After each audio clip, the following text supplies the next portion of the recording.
All year you've been collecting media articles, I'm sure, and now it's time to actually begin using them. The really most important thing is to make sure that you're not just throwing it in there.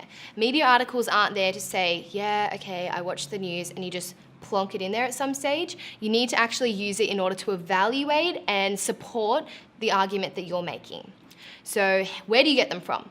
Media articles, to stay on top of what's happening, you could be listening to podcasts in the morning. The ABC AM are like 3-minute podcasts, and they're really good for keeping up with what's happening in the news at the moment.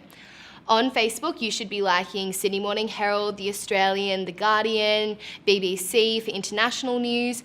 If you follow all of these on Facebook, it means the major headlines are coming up on your feed, and you know when something relates to the legal system, you can click into it and you're on top of it.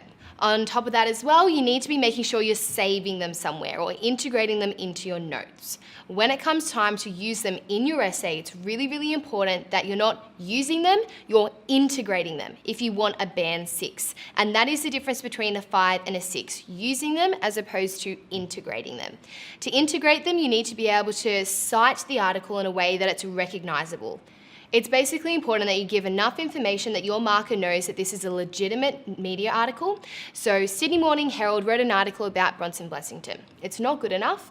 Instead, it can be Sydney Morning Herald published Locked Up for Life, which is the name of the article, and then you can go forth from there. And then you need to be able to use it to say the author of the article puts forward the notion that such and such. Or instead, as the media article declared, the New South Wales government is looking into new legislation to curb such and such. These are the kinds of things that you need to bounce off and then use what's in the article and then use it to strengthen your point. The most important thing to take away from this is you can't just use it, you have to integrate it. Thanks for listening.